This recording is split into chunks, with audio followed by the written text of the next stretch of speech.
Well, think about this. The problems with the Secret Service are not easing. If anything, they're getting worse. To former Secret Service agent Dan Bongino on what this means and whether anyone is safe.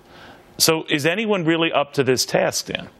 Yes, Neil, someone would be up to it, but I think they need an outside director. The Secret Service, unlike, say, the FBI or the DEA, other federal agencies, has this, I don't know if it's a habit or just some unintended legacy here of promoting people from within to director. Now, that's great. There's a lot of experience there, Neil.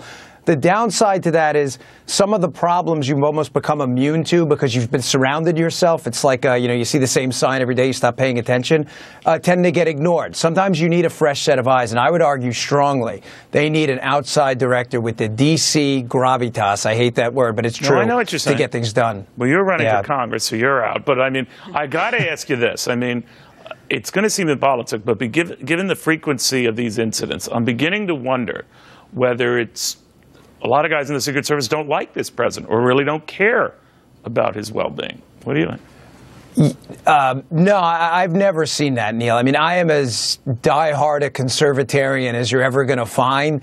And I can tell you, I know guys who think just like I do politically.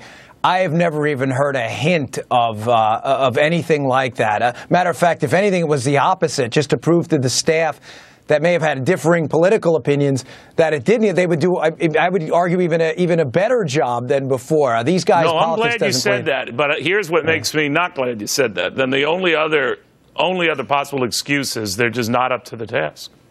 Well, Neil, there's a near mutiny going on right now in the Secret Service, and this is the story that, that's why I'm glad you had me on, that nobody's really reporting on right now. I'm amazed at how big this story's become, and no one's picked up on it. Why do you think all of these stories are leaking out and all of these whistleblowers are magically appearing?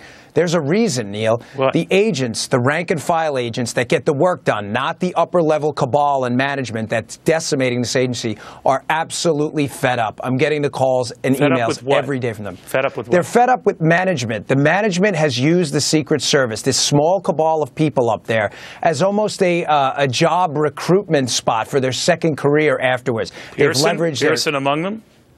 I would argue yes, unfortunately. They've developed a relationship with the White House staff, with people in the business sector. I mean, look at what some of the former directors and former upper management, look at what they've done.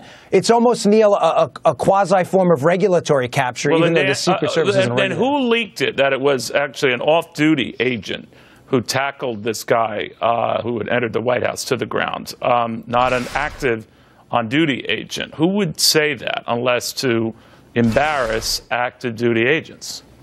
Well, they're willing to take the embarrassment at this point to get rid of this management team. Okay. They're fed up, Neil. I get the calls every day. They're really upset about this.